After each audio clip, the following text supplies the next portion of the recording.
Buenas tardes a todos, bienvenidos nuevamente a las charlas del Departamento de Geociencia y Medio Ambiente y del área curricular de Medio Ambiente. Este es un espacio que hemos creado ya casi hace 2 meses con el objetivo de compartir conocimiento entre nuestros estudiantes, egresados, la empresa pública y la empresa privada, todo pues en pro de tener espacios en diferentes líneas del conocimiento y áreas de trabajo de lo que desarrollamos en la universidad.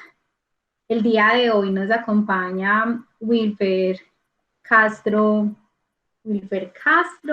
Meram, que es administrador ambiental y es especialista en educación ambiental y magíster en medio ambiente y desarrollo de nuestra Universidad Nacional. Ténganme paciencia que voy admitiendo personas y hablando. La charla que nos va a presentar Wilmar hoy tiene como nombre Reflexiones sobre 2 proyectos de coproducción de estrategias de gestión del riesgo.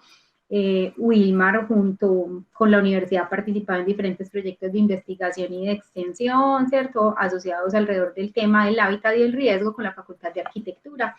Entonces, Wilmar, te damos la bienvenida, te agradecemos mucho pues brindarnos toda esta información. Para los compañeros que estuvieron la semana pasada, pues las inclemencias de la virtualidad, tuvimos un problema de fluido eléctrico y por eso no se pudo desarrollar la charla, pero hoy estamos acá pues muy prestos para esta charla. Wilmar, bienvenido, nuevamente te agradezco mucho desde el área curricular de Medio Ambiente, del Departamento de Geociencias y Medio Ambiente, y además desde los capítulos estudiantiles de Ingeniería Ambiental e Hidrogeología que están apoyando todo este proceso de la ejecución de las charlas.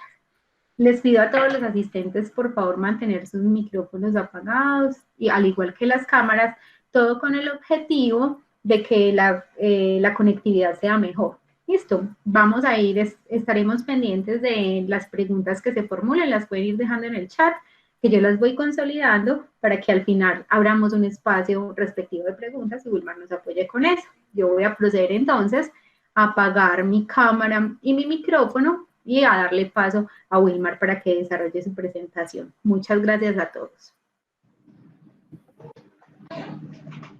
Bueno, buenas tardes. Primero quiero saber si se está viendo la presentación. Sí, se está viendo, Wilmar, pero está en modo edición. Si la puedes poner en modo presentación para que le damos más grande. ¿Listo? Listo, perfecto. Se ve perfecto y te escuchamos muy bien.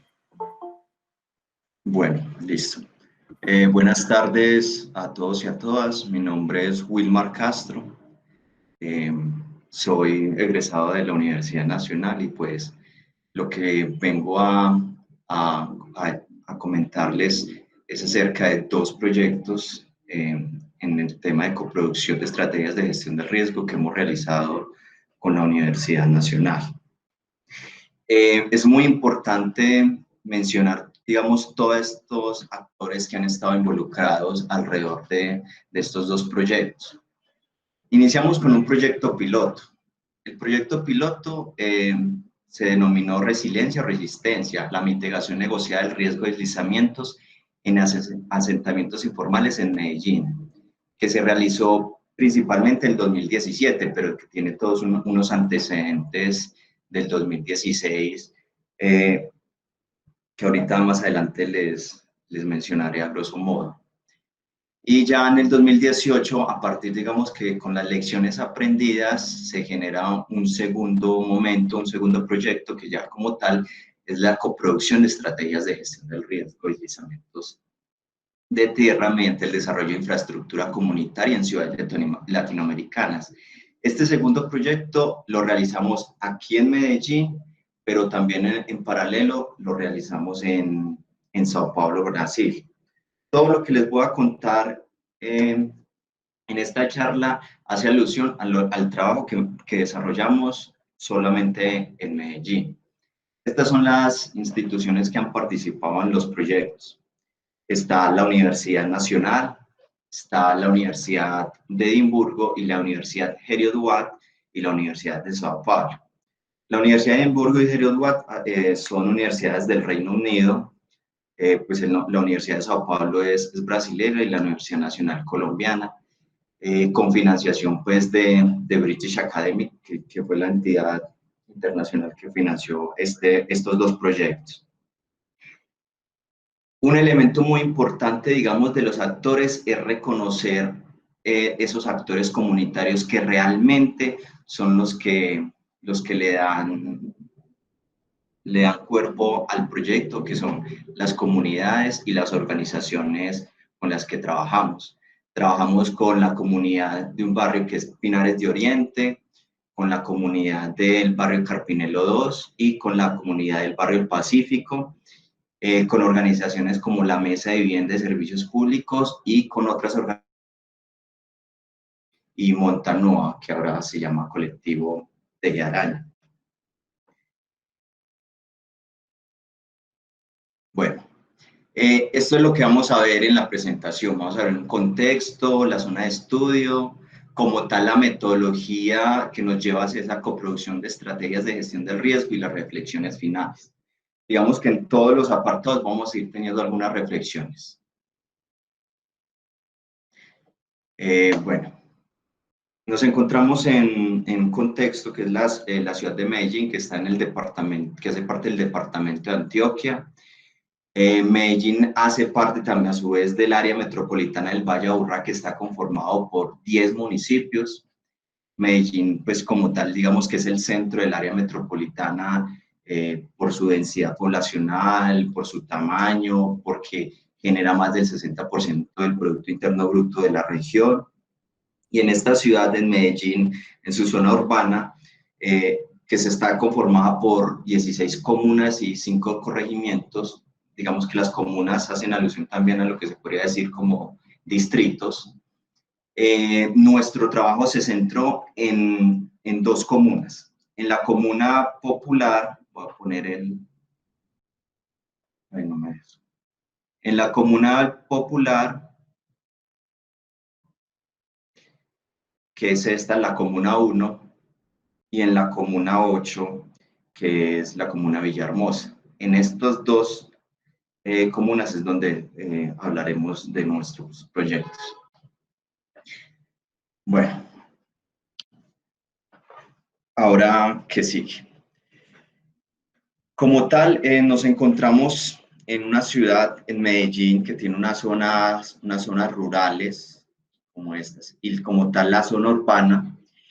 En este mapa lo que les estoy mostrando es unas amenazas físicas que tiene Medellín.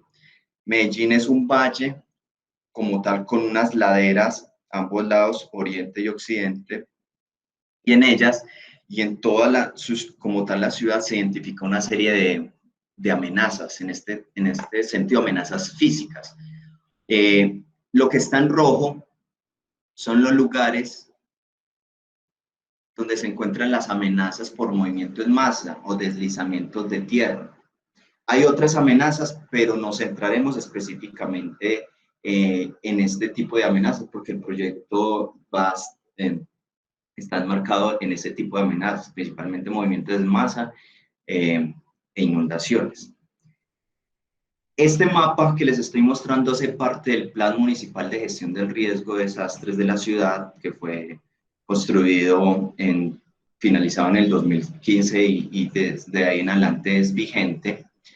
Esto es uno de los instrumentos, por así decirlo, de la tríada del desarrollo, que son el Plan Municipal de Gestión del Riesgo por un lado, el Plan de Ordenamiento Territorial, que fue actualizado en el 2014, y pues el plan más dinámico, que son los planes de desarrollo municipal.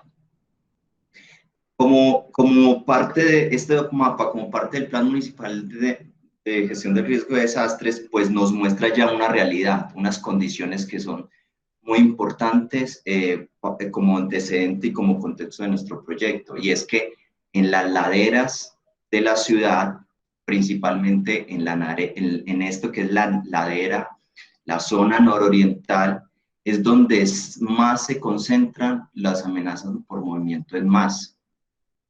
Recordemos que estamos pues en un valle con amplias laderas.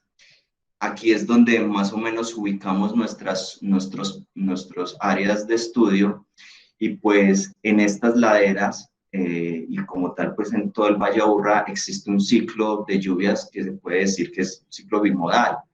Hay unas épocas marcadas donde llueve más y se concentra más la lluvia, y pues unos estudios como los realizados por el profesor Edier han demostrado que hay una correlación donde la lluvia en parte ha sido detonante de muchos movimientos en masa en la ciudad, pero pues eso se debe ver mucho más allá y también saber que esto está relacionado con las prácticas y la forma en que se habita el territorio.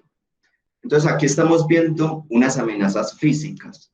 Hablo de amenazas físicas es porque, como toda ciudad y sus dinámicas, hay diferentes tipos de amenazas, diferentes.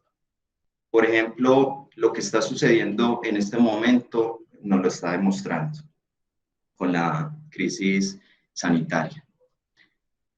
Ahora, les mostré las amenazas físicas principalmente por movimientos en masa de la ciudad. Ahora, en este mapa, este es un mapa del índice de pobreza multidimensional que se realizó con datos del DANE del censo del 2018.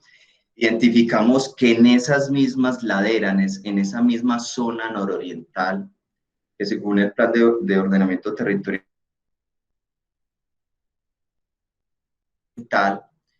también ese mismo borde, aparte de concentrarse amenazas, como las mencionadas, se concentran algunas condiciones de vulnerabilidad que es importante pues mencionar. Como estamos hablando de riesgo, el riesgo no está asociado únicamente con una amenaza y una exposición, o sea, un posible evento de deslizamiento que frente a unas personas que estén expuestas se vean afectadas. El riesgo no es solo eso, tiene una mirada mucho más allá, en la cual, digamos, esos factores de vulnerabilidad son importantes. Aquí los podemos decir que esos factores de vulnerabilidad son intrínsecos y socialmente construidos. Les voy a hacer un ejemplo con lo que está sucediendo actualmente con esta crisis sanitaria. El COVID-19, digamos, como virus, ataca a ciertas personas que tienen una susceptibilidad por sus condiciones de salud. A eso le vamos a llamar esa vulnerabilidad intrínseca, o sea, la vulnerabilidad del individuo en relación a eso que es posiblemente amenazante. En este caso, digamos, del COVID se relaciona con esas condiciones de salud, cómo se alimenta, sus hábitos, su genética, etc. Pero también hay unas vulnerabilidades que han sido socialmente construidas, que se relacionan con la segregación, que se relacionan con esas condiciones de inequidad que son muy notorias y que digamos, esta pandemia las ha exacerbado, las ha visibilizado mucho más.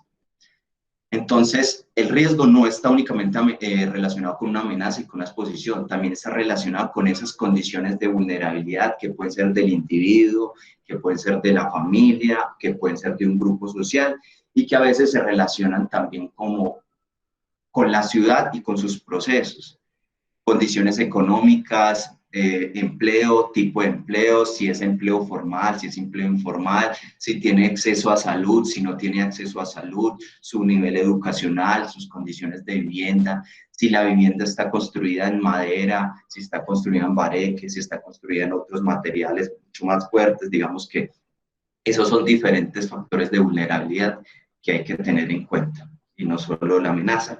Y a grosso modo estamos hablando que estos factores de vulnerabilidad están vinculados con causas muy profundas, modelo de desarrollo, etc. Ahora, hablando de estos factores de vulnerabilidad, también podemos decir que en Medellín, como en Colombia, hemos pasado por un conflicto armado de varias décadas, de más de 5 décadas, en la cual pues el resultado ha sido unas poblaciones víctimas por el conflicto, entre las cuales podemos decir que de 5 personas que habitan, perdón, de 100 personas que habitan Medellín, 5 han sido víctimas directas del conflicto armado y la violencia asociada. Aproximadamente 132.000 víctimas son reconocidas y han sido desplazadas y habitan la ciudad. Estos otros factores de vulnerabilidad socialmente construidos que son muy importantes traerlos aquí a la luz, y ahorita pues digamos que ahondaremos en ese aspecto. Bueno, pasamos de un contexto a una zona de estudio. Vamos a hablar de 3 barrios. El proyecto piloto inició en Pinares de Oriente. Pinares de Oriente es un barrio que, digamos, es el barrio más cercano al centro de la ciudad. Esta es la quebrada Santa Elena, que ha sido eje estructurante y de crecimiento y de desarrollo y crecimiento de la ciudad. Y pues obviamente ha sido influenciado por ese crecimiento, en este caso informal. Pinares de Oriente comenzó, digamos, a formarse como barrio desde la década de los 70 y se fue consolidando progresivamente. El Pacífico tiene otra fecha, digamos, un poco más reciente, entre el 95 y 2002, comenzó a crecer y a conformarse como barrio. Y Carpinelo 2, el tercer barrio, su proceso está entre el 2000 y 2005.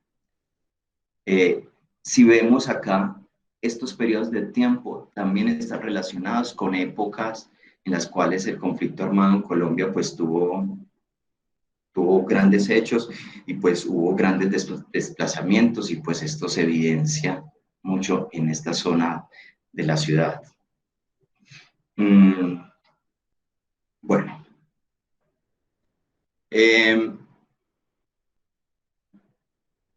Aquí podemos encontrar el barrio Pinares de Oriente, ya como haciéndole un zoom a esta ladera, a la ladera nororiental. Haciéndole zoom encontramos a Pinares de Oriente, el cual fue el proyecto piloto que se denominó mitigación negociada del riesgo, donde iniciamos y posteriormente lo trasladamos a estos 2 barrios, obviamente con reflexiones y muchas mejoras. Es la coproducción de estrategias de gestión del riesgo como tal.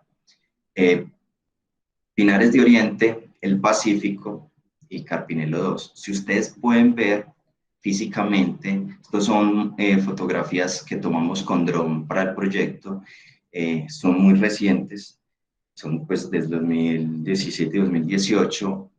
Ustedes pueden ver unas formas en las que estos barrios están construidos. Aquí podemos decir que este barrio, Pinares de Oriente, la parte baja está conformada por viviendas que están hechas en material, en cemento, teja de zinc, etc. En esta parte es donde algunas casas tienen ya otro tipo de materiales, algunas de ellas, pero en general este barrio, el material dominante es cemento, adobe cemento, etc. Este es el Pacífico, que es el barrio con mayor densidad de población con los que trabajamos. Es un barrio que casi no tiene, digamos, espacios. Su espacio público es demasiado reducido, y en él, pues, la mayoría de las viviendas también están hechas en material, adobe, cemento, etc. Y aquí, por esta zona, solo hay algunas viviendas de este sector en las cuales está hecho donde no tienen agua potable, sino Pinares de Oriente tiene acueducto, pero un sistema de acueducto no convencional. Este también tiene un sistema de acueducto no convencional, pues o sea, tienen agua de EPM, pero el sistema como tal, al igual que el alcantarillado, es no convencional, o sea, es transitorio. Y Carpinelo no cuenta con un sistema ni de acueducto ni de alcantarillado.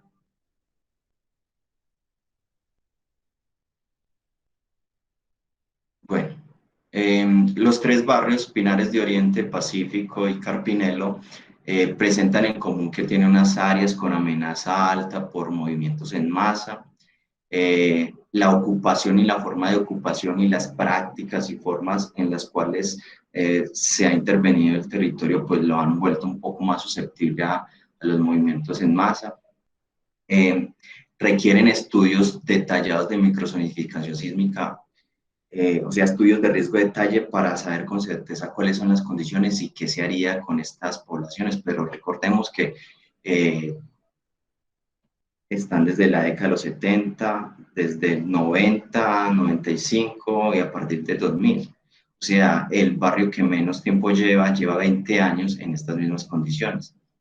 Y hasta el momento, pues no se tienen este tipo de estudios.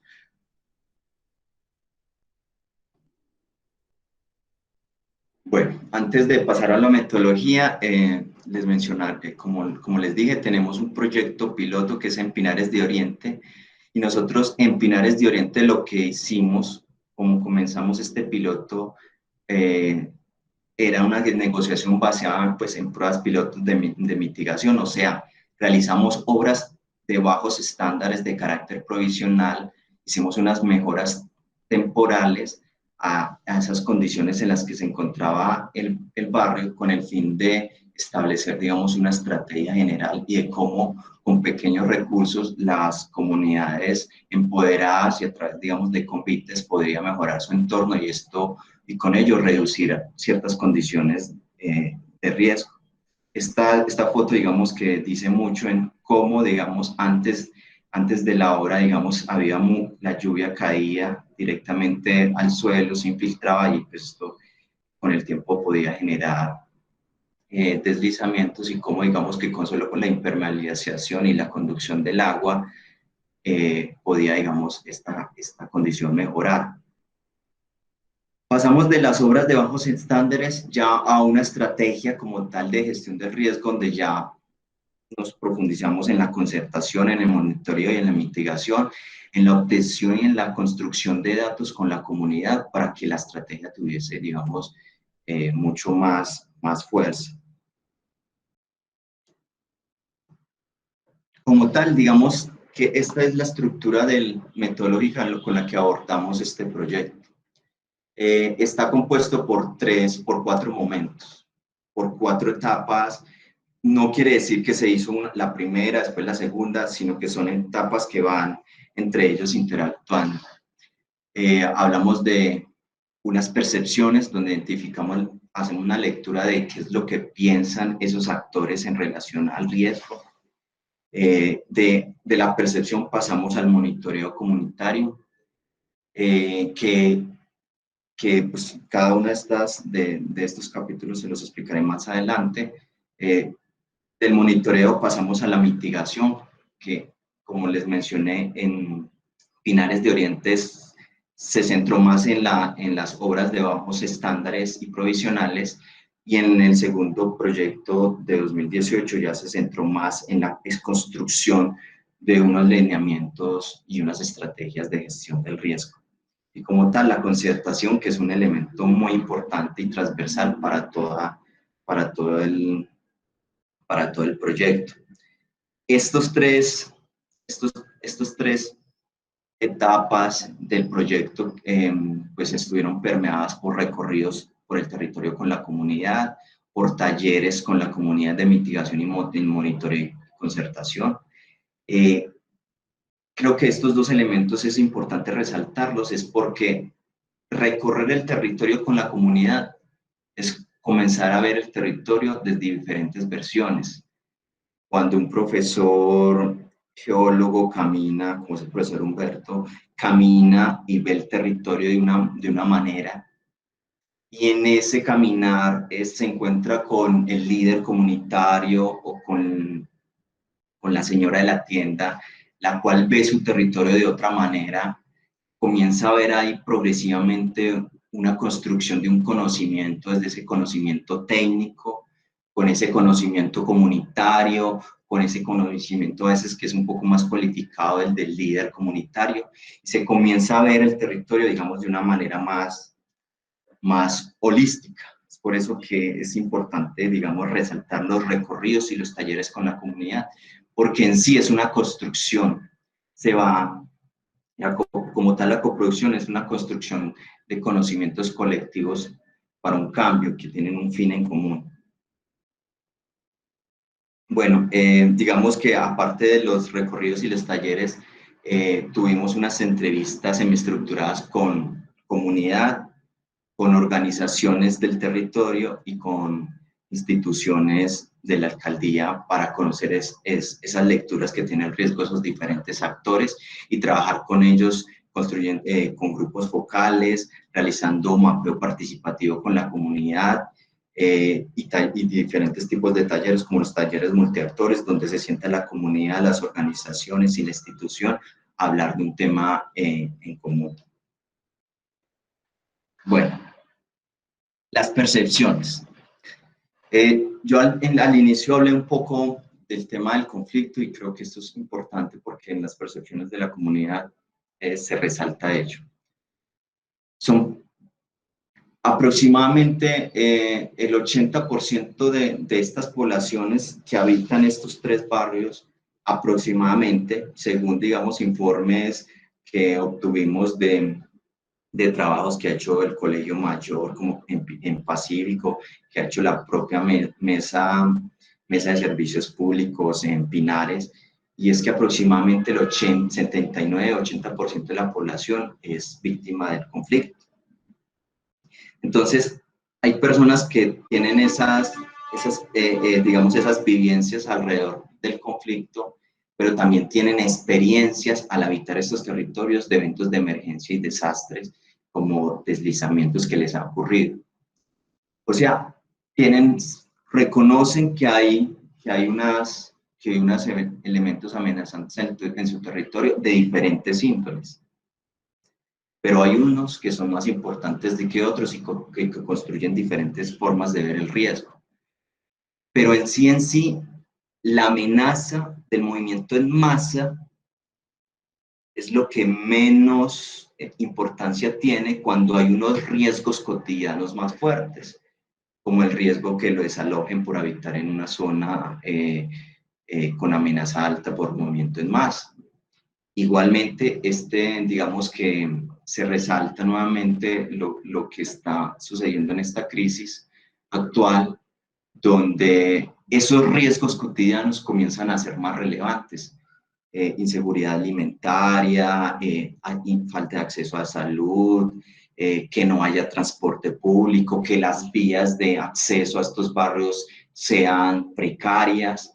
Todos estos elementos comienzan a ser mucho más relevantes. O sea, el riesgo cotidiano, la pandemia ha demostrado que son riesgos muy importantes y que se deben gestionar.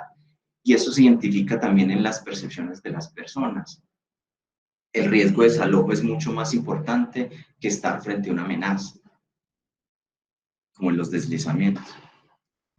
También las formas como ha actuado el Estado en estos lugares lo ven como ejemplos. Por ejemplo, hablando de la Biblioteca España, que fue construida en un área y pues en estos momentos no está en funcionamiento por diferentes problemáticas asociadas primero a la construcción como tal, pero también a condiciones de riesgo, comienzan a ver esos ejemplos de ciudad, esas formas en que el Estado ha intervenido en ciertos lugares y no ven como tal el riesgo sencillamente como algo que me va a perjudicar a mí porque hay una amenaza, yo estoy ahí, estoy en unas condiciones en las cuales me puede venir la montaña. No, sino yo estoy acá, habito este lugar y como habito este lugar lo conozco, nunca ha pasado nada, a veces está dentro de las percepciones, pero lo que veo allá como ejemplos del Estado es que hacen obras donde son consideradas zonas de alto riesgo, pero ellos sí la hacen, entonces asocian que no son zonas de alto riesgo, sino zonas de alto costo. Y que lo que no está haciendo el Estado es que no está invirtiendo en estas zonas. Y esos son unos elementos muy importantes que hay que tener en cuenta porque ahí está el tema de confianzas y desconfianzas con la institucionalidad, que son muy importantes y esas lecturas que hace la población de la ciudad y que pues que pueden, digamos, malinterpretar unas condiciones territoriales físicas. Y como tal también las comunidades comienzan a ver el proyecto, comienzan a identificar que se están formando, que están generando unas confianzas con esos actores, que están teniendo un conocimiento del territorio, y entonces se pasa de esa necesidad de simplemente habitar, la necesidad de habitar se pasa del temor a la acción, que eso es muy importante. Entonces se comienza a gestionar propuestas, se comienza a gestionar diferentes proyectos. Y es muy importante saber que el proyecto de los que le estoy mencionando no son proyectos que nacen de la nada, sino que son proyectos que identifican unas dinámicas particulares de un territorio y trata de introducirse, de meterse en esa dinámica. No es que el proyecto esté aparte de todo, sino que trata de hacer su aporte. O sea, las comunidades tienen su agenda de trabajo y el proyecto se inscribe como un ítem de esa agenda de trabajo. Bueno, por otro lado, tenemos de la percepción, pasamos al monitoreo.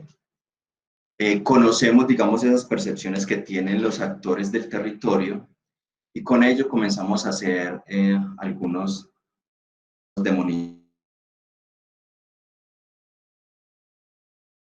Una serie de pasos, en este caso se hace una selección y un mapeo de puntos críticos por la comunidad, o sea, a través de talleres y recorridos, las comunidades comienzan a hablar de qué lugares hay ciertas características que lo pueden determinar como un punto crítico.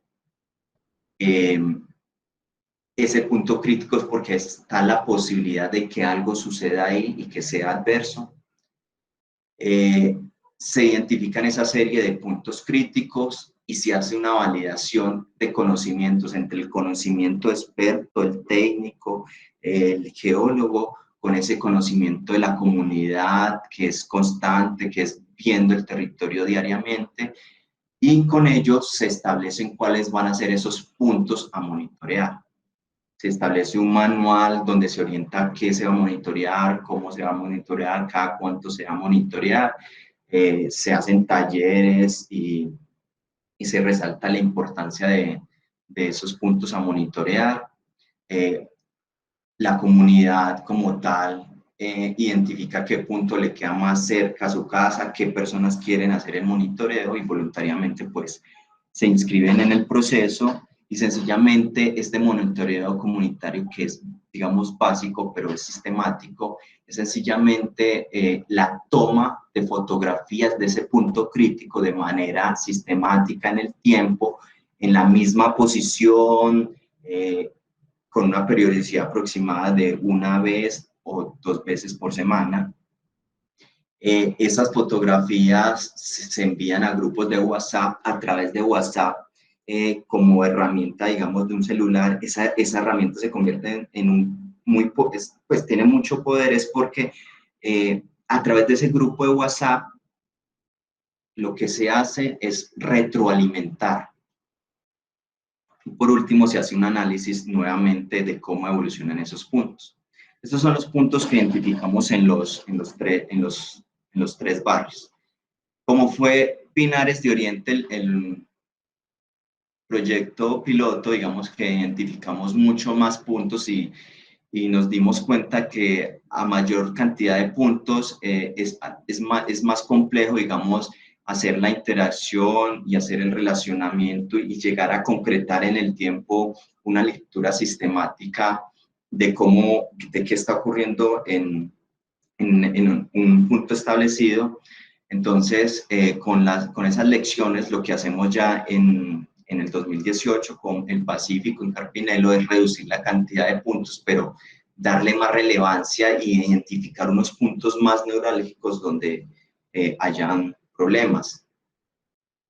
De aproximadamente 14 puntos que teníamos en Pinares, pasamos a tener en promedio 5 puntos. Aquí en Pacífico tenemos como tal 5 y en Carpinelo 6, y todos se relacionan en su mayoría de cómo el agua se está comportando y se está moviendo por el barrio. Las aguas superficiales, cuando llueve, o en este caso aquí hay una quebradita que se llama La Rafita, de cómo se comporta esta quebradita, y aquí principalmente son lugares donde o es un nacimiento de agua como este, o el agua corre superficialmente. Como les mencioné anteriormente, se hace una toma fotográfica, se envía a unos grupos de WhatsApp, existe un enlace comunitario, que esto es muy importante, es porque el grupo de WhatsApp no lo administra una universidad, un externo, digámoslo así, sino alguien que es de la comunidad, y eso es muy importante, porque entre ellos mismos se están retroalimentando de lo que está sucediendo en ese punto. Toda esa información pues obviamente se va guardando de manera periódica, se construye una línea del tiempo, se hacen diferentes talleres para analizar lo que está sucediendo, posteriormente en pues, comunidad y expertos se van socializando y ya se crean, digamos, herramientas de información y se nutren otro tipo de espacios y de talleres, y también como tal se nutre la estrategia de, de, de gestión del riesgo como tal. Entonces, lo que estamos viendo en este punto con percepciones y monitoreo es que estamos comenzando a consolidar un conocimiento de experto más un conocimiento comunitario que se están enlazando, y ese conocimiento es un elemento muy, muy importante, digamos, para los procesos de coproducción de gestión del riesgo. Hay un conocimiento del territorio previo al proyecto y hay un reconocimiento del territorio cuando ese diálogo experto-comunidad y en general se comienza a establecer. Digamos que lo que está sucediendo acá es que estas fotografías que fuimos tomando en el tiempo nos van mostrando es cómo el agua se va comportando y cómo el agua, dependiendo si está en lluvia, si es seco, cómo el agua se va comportando. Y esto está siendo visualmente, digamos, lo están viendo las comunidades. A veces se pasaba de sencillamente tomar la foto a hacerse videos que también se rotaban por los grupos de WhatsApp. Esto iba generando, digamos, unos niveles de conciencia. Aquí hay unos asuntos a considerar que son muy importantes. La recolección adecuada de aguas residuales y lluvia, la conducción de las aguas, la adecuación de vías peatonales, la canalización de quebradas, educación, control a banqueos, porque todo ello está relacionado con cómo se están moviendo las aguas por los barrios, las aguas superficiales. Entonces, esos son elementos, digamos, que la gente va aprendiendo, que van generando mayores niveles de conciencia, y esos mayores niveles de conciencia se van traduciendo en que se van conformando unos lineamientos generales, unos lineamientos para la reducción del riesgo.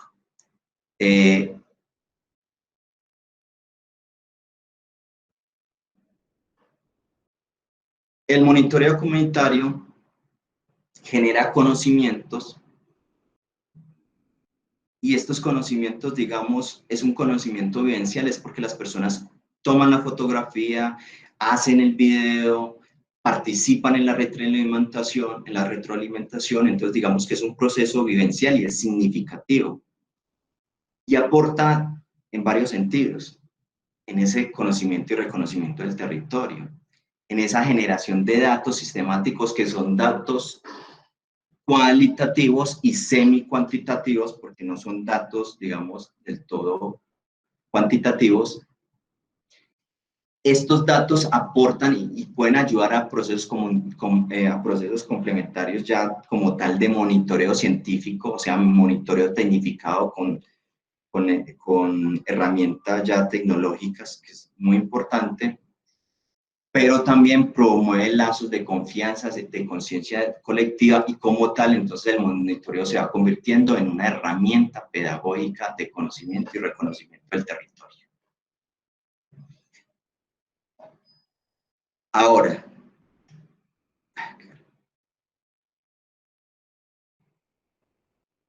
espera un momento que se me... Listo. Ahora, con este conocimiento que hemos adquirido con el monitoreo, hay una recopilación de datos, hay todo un proceso de educación, de concienciación alrededor de cómo estas aguas se están moviendo por el barrio y cómo estas aguas pueden terminar siendo factores que generarían posibles deslizamientos. Nos dimos cuenta que como tal, el factor clave que aumenta la exposición y contribuye a la vulnerabilidad física está asociado con esa gestión de las aguas. Entonces se debe pensar en este tipo de asentamientos que son informales y que su informalidad en el barrio más pequeño, digamos en el barrio de menor historia de consolidación, tiene 20 años, o sea, llevan 20 años en la informalidad. Se debe hacer una gestión inmediata de este tipo de problemas. Hay unos riesgos cotidianos que se relacionan con la violencia, que se relacionan con el desempleo, que se relacionan con esas condiciones socioeconómicas, pero también nos estamos dando cuenta que dentro de esos cotidianos el movimiento y la forma en que las aguas se mueven por un barrio, pues también son relevantes. Entonces, de ese conocimiento que nos da el monitoreo, pasamos a establecer una estrategia de mitigación a través de una red integrada de manejo de aguas, en la cual lo que estamos haciendo acá es proponer cómo en asentamientos informales de manera provisional hasta que la municipalidad, digamos, tenga esa voluntad política, tenga los recursos y quiera gestionar un adecuado y concertado transformación de estos territorios, hasta que pase eso, digamos, podemos intervenir y hacer labores de mitigación mientras pasa eso. Le llamamos el mientras tanto y en la cual dividimos funciones y responsabilidades. Hablamos de una red domiciliaria o familiar donde, digamos, el núcleo familiar lo que tiene que mirar es su vivienda y cómo desde su vivienda puede gestionar esas aguas y mejorar su transitar por el barrio. Por ejemplo, una casa que tenga un techo y que ese techo no tenga canales, o sea, el agua del techo caiga directamente al suelo, es un elemento, digamos, detonante a una escala muy pequeña. Si eso se junta con todos los techos que no se gestionan las aguas de todos los techos, digamos que eso ya es un elemento detonante de un posible movimiento en masa a mayor escala. Entonces aquí lo que decimos es que en la red domiciliaria familiar los propios habitantes puedan hacer intervenciones a su vivienda para recolectar las aguas lluvias y obviamente también si esa es su posibilidad, mejorar los sistemas de agua y saneamiento. Esa familia, ese grupo familiar, esa vivienda, sus habitantes están dentro de un entorno que es un entorno vecinal. En ese entorno vecinal, o sea, mi relación con ese otro, con mi vecino, podemos juntarnos y establecer a través de los convites, por supuesto, intervenciones de esas áreas libres, de esas áreas comunes, en las cuales ya eso que se hizo en la vivienda ya comience a trasladarse a ese espacio libre, a ese espacio que es público, y ahí se va conduciendo más, digamos, el agua se va gestionando a otro nivel. Posteriormente, como tal, como barrio, como comunidad, ya se hace una intervención ya estructural.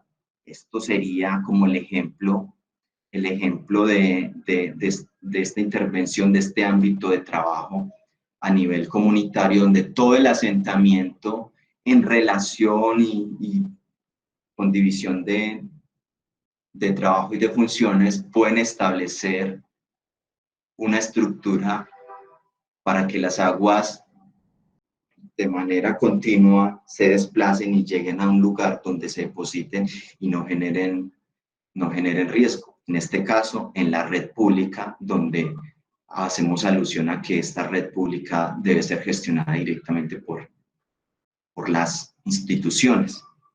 Entonces, lo que estamos, con estos elementos de mitigación, lo que estoy haciendo alusión es que hay unas formas de intervención provisionales que se podrían plantear en estos 4 ámbitos donde se reparten funciones y actividades dependiendo de su complejidad y necesidad, y que al repartir estas funciones, digamos, hay una coproducción de estrategias, hay una coproducción alrededor de la mejora y de la transformación del territorio, y ello, digamos, que de cierta forma está haciendo unos repartos del poder,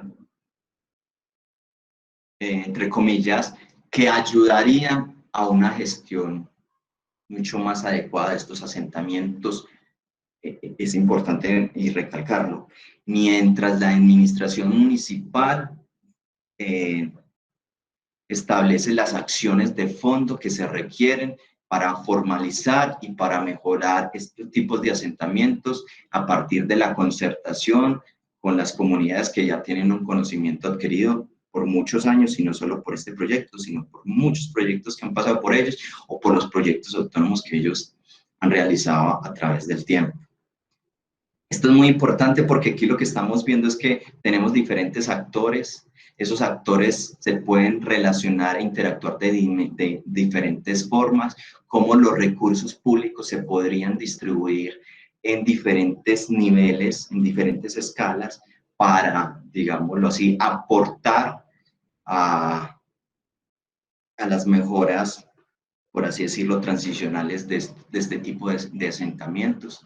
Cómo el monitoreo y la mitigación debe ser permanente y debe ser, digamos, liderada por las comunidades, y como tal, en su conjunto, todos estos actores en el tiempo ayudarán y generarán a construir de una manera dinámica diferentes estrategias de mitigación y monitoreo del riesgo. Para ello, digamos que requerimos de la concertación. Pasamos por unas percepciones de diferentes actores. Esas percepciones de los diferentes actores son un punto inicial con la cual comenzamos a hablar de las formas de monitoreo y mitigación, pero esas formas de monitoreo y mitigación realizadas necesitan una interacción mayor, o sea, necesitan subir de escalas, y para ello la concertación es un elemento fundamental, que es nuestro digamos, la cuarta etapa, la cuarta dimensión con la cual abordamos el proyecto de coproducción de estrategias de gestión del riesgo. Bueno,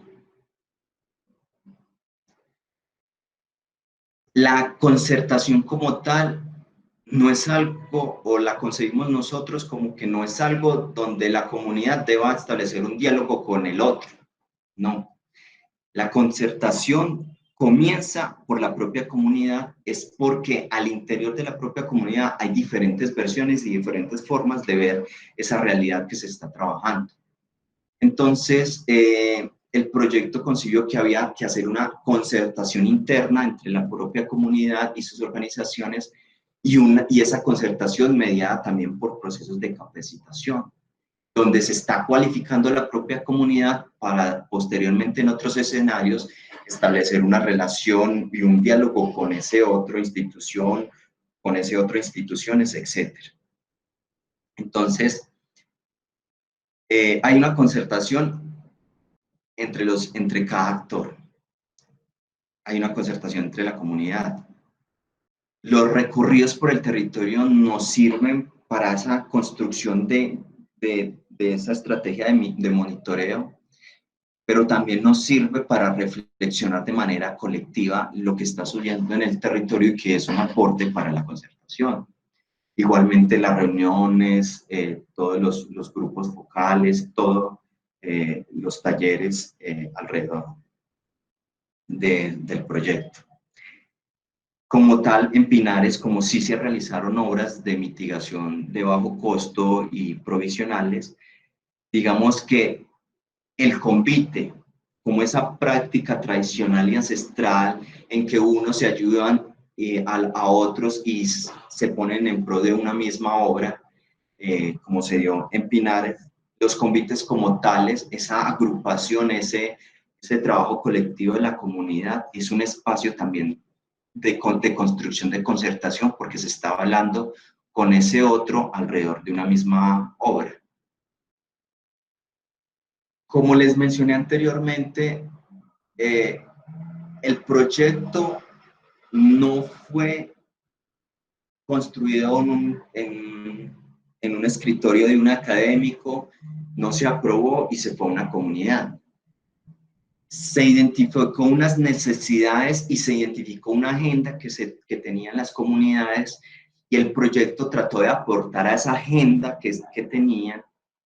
Dentro de esa agenda, la comunidad tenía muy presente el tema de mitigación del riesgo y su relación con el mejoramiento integral de barrios. Para ello, digamos, las organizaciones en este caso de la Comuna 8, realizaron un cabildo abierto donde llamaron a la institucionalidad digamos, a pedirle cuentas por diferentes procesos que se estaban realizando y para proponerles, que eso es muy importante. La comunidad tenía sus propuestas y el proyecto era un ítem, un elemento que se relacionaba con esas propuestas. Era un elemento que justificaba todo ese actuar y todas esas propuestas que han construido en el tiempo los habitantes y las organizaciones del territorio. Entonces, es muy importante ver que es un proyecto que se inscribe en algo más grande, que es esa agenda comunitaria, y que como tal aporta y aportó como fue el cabildo que se realizó con las instituciones. Bueno, y ya para finalizar, otra vez. Se me varó.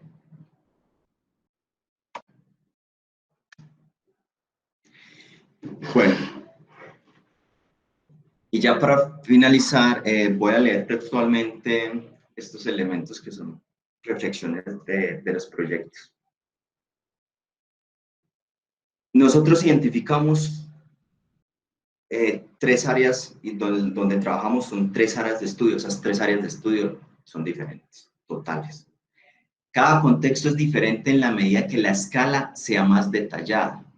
Podemos mirar toda la zona nororiental, podemos mirar una de las comunas de la zona nororiental, o podemos ver el barrio, podemos ver el sector. Esa escala, ese detalle nos reforzará y nos hará generar una caracterización mucho más detallada del territorio. De ello se puede desprender conocimientos estructurales que puedan ampliar la mirada, o sea, del sector del barrio a la comuna. Que puedan ampliar la mirada, la escala y la participación en la toma de decisiones. Hay un encuentro de diferentes enfoques dependiendo de la escala, hay unos encuentros de conocimiento dependiendo de los actores.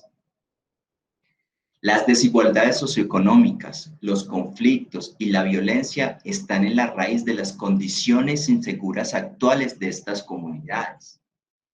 Para abordarlas se requiere una escala mucho mayor y con una visión de desarrollo integral. Lo que queremos decir es que nuestro proyecto es puntual, hace un aporte por el tipo de escala en la que trabajamos, pero que requiere trabajar a múltiples escalas y requiere que ya no se gestione un elemento específico, sino que se gestione en tal ese territorio, esas formas de habitar, cómo está ese territorio, cómo en todas las dimensiones, digamos, de las condiciones de vida de una comunidad se puede intervenir para mejorarlas. O sea, ya estamos hablando no de la gestión del riesgo tradicional, sino esa gestión del riesgo que se vincula al desarrollo y más allá de vincularse al desarrollo sostenible. En procesos de coproducción, el diálogo inicia al interior de cada actor, reconociendo sus intereses y necesidades. La comunidad como actor puede tener diferencias sustanciales o racionales frente a un mismo problema. Es por ello que partía la concertación y es por ello la importancia de identificar esas diferentes percepciones que tiene la comunidad. Guardando proporciones y niveles de complejidad, la comunidad puede desarrollar planes de mitigación e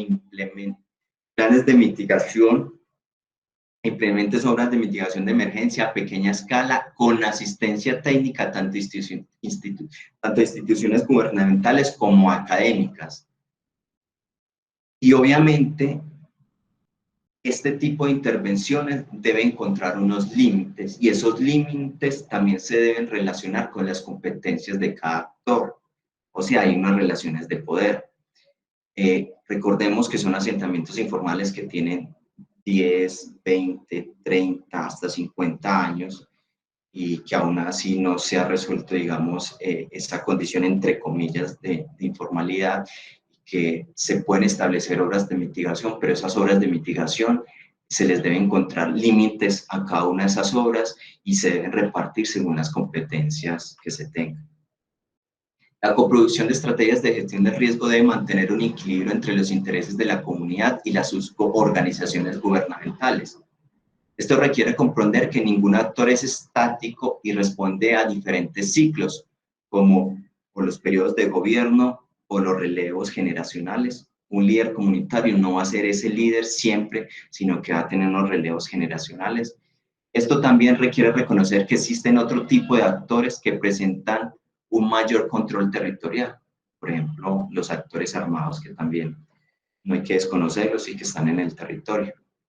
Y este tipo de proyectos también debe reconocer que al generarse, al crearse, al desarrollarse, al tener unos productos, la comunidad también es partícipe, o sea, hay unos derechos de autor sobre la información y la entrega de resultados a todos los actores del proceso, pero específicamente las comunidades. Las comunidades hicieron parte de la formulación, hicieron parte del desarrollo del proyecto, son partícipes de los productos y por lo tanto también tienen unos derechos frente, digamos, a estas reflexiones y frente a los proyectos con los que he mencionado en este momento. Bueno, muchísimas gracias pues por la atención. No sé si hay algunas preguntas.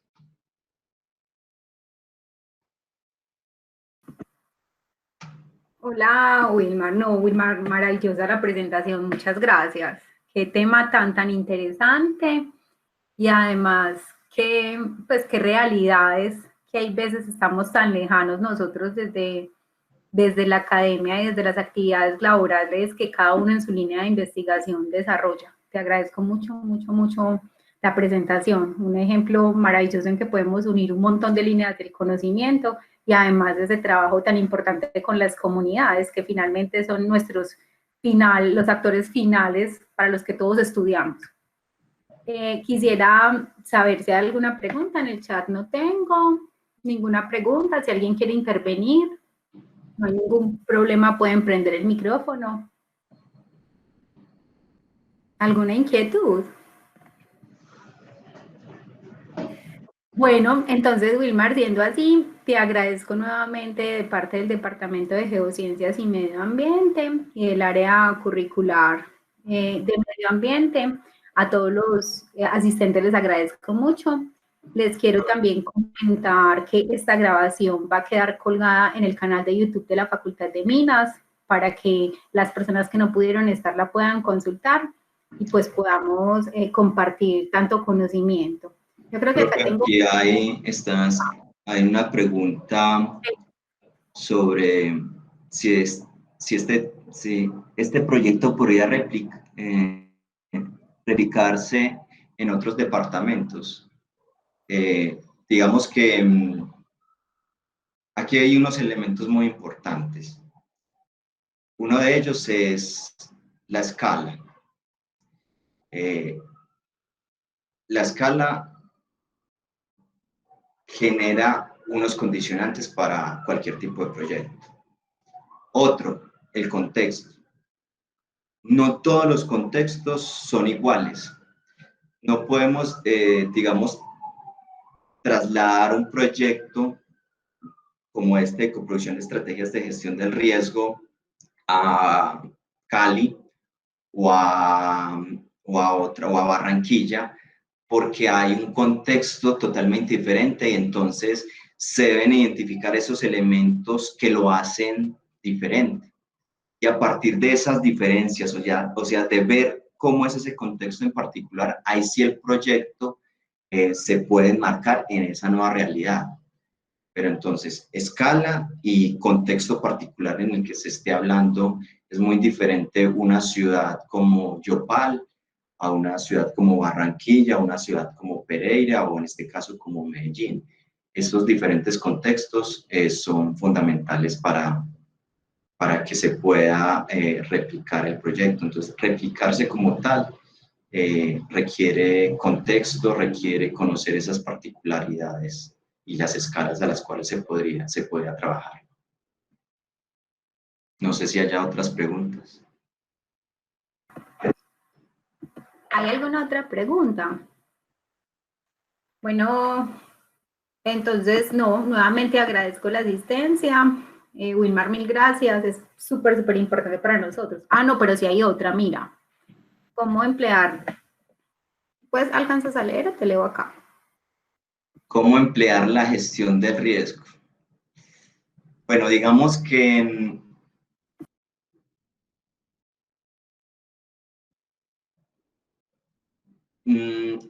tradicionalmente o históricamente la gestión del riesgo se ha visto más como una gestión del desastre, como una gestión de la emergencia, donde digamos lo que se ve es que hay un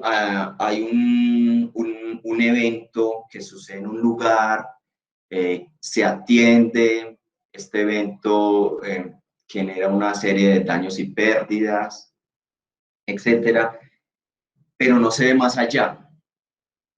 Digamos que esa es la gestión del riesgo tradicional, donde se ve la emergencia, el desastre y se gestiona el desastre. Pero hay una gestión del riesgo que es la que nos está demostrando la actualidad.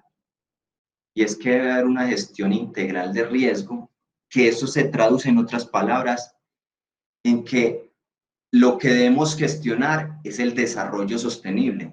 ¿Cómo transitar hacia el desarrollo sostenible? ¿Cómo eliminar esas diferencias, esas inequidades que tiene un país como Colombia? ¿Cómo mejorar esas condiciones de habitabilidad de este tipo de poblaciones en asentamientos informales? ¿Cómo mejorar el empleo, etcétera? Entonces, ¿cómo emplear la gestión del riesgo? En otras palabras, la pregunta se erigiría ahora, digamos, con los conocimientos que se tienen en la actualidad, es ¿qué hacer para transitar hacia la gestión del desarrollo sostenible? Y eso implica ver más allá del desastre, de la emergencia, sino ya ser proactivos y mirar a futuro y construir unas buenas relaciones entre la sociedad y digamos así, entre la sociedad, la cultura y los ecosistemas.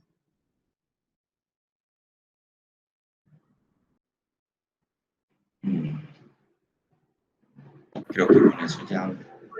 ¿Hay alguna pregunta? ¿Cuáles son los procesos de la gestión del riesgo y desastre? Bueno, esto ya está enmarcado en la ley 1523. La ley 1523 establece unos procesos para la gestión del riesgo de desastres. Esos procesos son el proceso de conocimiento del riesgo, el proceso de reducción del riesgo y como tal los procesos relacionados al manejo del desastre. Con la pregunta anteriormente mencionada, digamos que en el país por mucho tiempo se centraron más en ese tercer proceso, en el manejo del desastre, pero ahora se le está dando relevancia a esos dos anteriores que son mucho más importantes, el proceso de conocimiento del riesgo y los procesos de mitigación y transferencia del riesgo. Los del conocimiento es conocer desde diferentes puntos de vista el riesgo, que apunta nuevamente, digamos, si lo veamos de una manera sistémica, integral, eh, al desarrollo sostenible, y como tal físicamente hay riesgos que siempre van a existir, amenazas que están latentes, sobre las cuales el segundo proceso, que es el proceso de mitigación y transferencia del riesgo, puede actuar a través de medidas estructurales, que en sí serían medidas estructurales, que son obras, intervenciones en el territorio mediante obras. Y esas medidas complementarias, que no son las no estructurales, que serían esas intervenciones en el territorio que no son obras, sino que son procesos de educación, procesos de reforestación, procesos de mejoramiento de las condiciones del hábitat de las personas como tal, o de un ecosistema en general. En sí, los procesos son tres, y lo que se espera ahora, digamos, con las reflexiones que está dando esta crisis sanitaria, es que los procesos de la gestión del riesgo de desastres se centren más en los procesos de conocimiento del riesgo de una manera integral y sistémica, y también los de monitoreo. No sé si haya otra pregunta al respecto.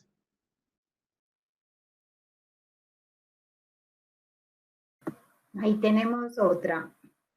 Dice, en el momento de trabajar con la comunidad, la población fue perceptiva, su proceso de colaboración en algún momento fue negativa.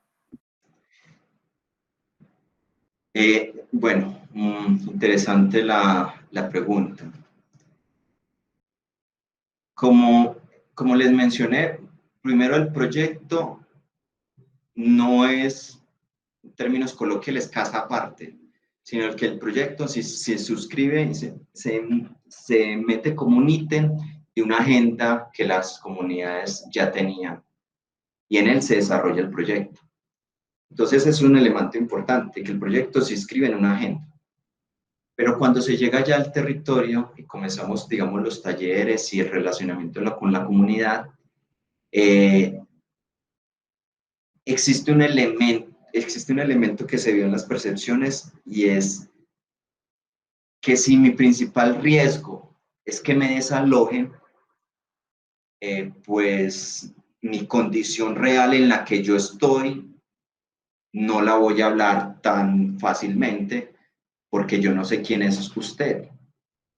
Entonces, digamos que al principio los habitantes eran un poco reacios al proyecto, porque tenían ese miedo de que lo que dijeran se tradujera, digamos, en un desalojo. Al ir caminando, al ir el proyecto, al ir, digamos, madurando en el tiempo y en relacionándose y en hablando con la comunidad, eso fue cambiando, porque la comunidad forjó con todos los actores del proyecto una confianza. Esa confianza fue demostrada cuando esas percepciones ya comienzan a ampliarse, a decir, sí, nosotros tenemos problemas en nuestro territorio ha sucedido esto, en tal parte hubo un movimiento en masa, etcétera, y a nosotros gestionar eso y a trabajar en conjunto. Entonces ahí hay digamos, un cambio total, a raíz de que como proyecto y como actores generamos una confianza con la comunidad, y esa confianza pues ya nos permitió, digamos, hablar más fluidamente, y ya, digamos, esos aspectos negativos quedaron a un lado. No sé si haya otra pregunta. Wilmar, ¿qué profesionales estuvieron como en todas esas actividades? Profe, muy importante, los profesionales. Es muy importante que este tipo de proyectos sea de manera interdisciplinaria y como tal, los profesionales es- fueron así. Tenemos ingenieros geólogos, principalmente hay un profesor muy reconocido de la universidad, el profesor Humberto Caballero. Como tal, él fue quien lideró todo el proceso de monitoreo comunitario y aportó desde sus conceptos técnicos a la mitigación. También tuvimos arquitectos digamos, arquitectos especializados eh, en procesos de mejoramiento integral de barrios y que tiene, digamos, una hoja de vida impecable en diferentes procesos de este tipo, como lo es Carlos Montoya. Eh, Tuvimos también la participación de profesores como la profesora François Coupé, que lideró todo el proceso de percepciones. Ella es filósofa y socióloga. Eh, También tuvimos profesores que también son arquitectos, pero que son de otra línea, por ejemplo, como de vivienda digna, como es la profesora Mónica Mejía.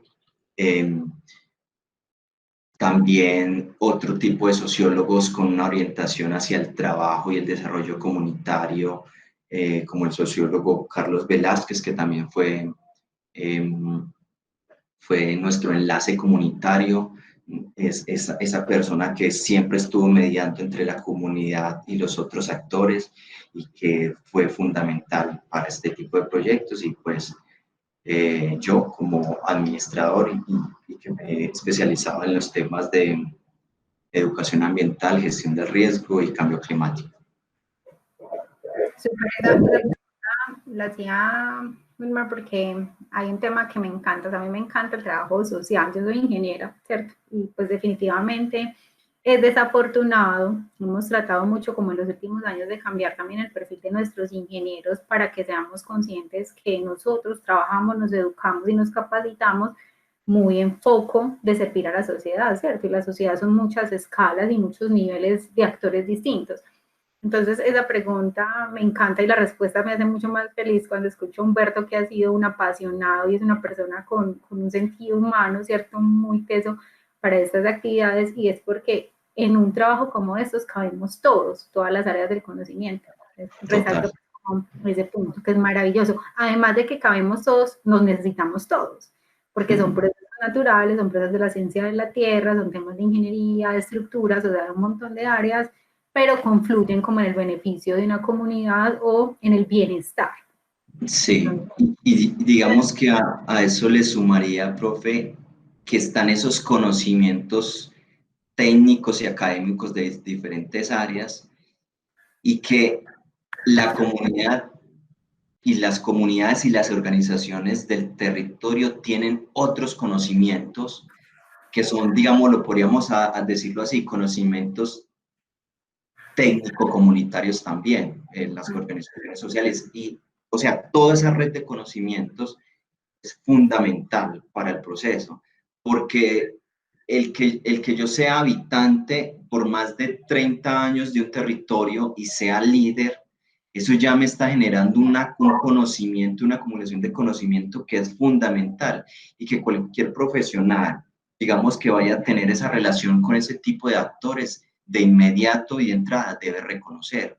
No solo porque sea profesional tiene el conocimiento y está por encima del otro, no. Hay dos conocimientos que se van a encontrar y dos conocimientos que se van a retroalimentar y que van a formar en sí un diálogo de saberes para realmente llegar a un mismo fin. Si uno está por encima del otro y rompe al otro o silencia al otro, creo que el conocimiento no va a ser el idóneo. Me parece súper, súper importante y creo que puede ser también una de las grandes conclusiones de esto, y es que siempre, siempre tenemos que estar abiertos a intercambiar conocimiento. O sea, es a donde lleguemos. yo les digo que uno llega al salón de clase y no crean que uno llega a dar conocimiento, uno llega a dar esa información, pero con la mente abierta a recibir toda esa información, ese conocimiento, porque son visiones distintas de lo mismo, ¿cierto? Y además experiencias y trabajos distintos. Muchas gracias, Wilmar, me encantó el trabajo. Me alegra mucho saber que la dejaste grabar y que la vamos a poder publicar en el canal de YouTube de la facultad, porque realmente es un trabajo que me parece súper importante que llegue a muchos estudiantes de diferentes niveles. Como dice Natalia, un trabajo súper bonito, pues es que es como unir todos esos conocimientos y todos esos saberes, y la verdad es que creo que tiene un contenido social demasiado hermoso, con un fondo técnico, pero un contenido social que ha sido parte del interés pues, de la universidad, y finalmente para mí es uno de los objetos misionales de la universidad, es conocimiento para la sociedad. Entonces te agradezco mucho, muchas gracias nuevamente, estos espacios están abiertos, a los participantes les agradezco, les compartiré entonces próximamente el link de donde estará guardada la presentación.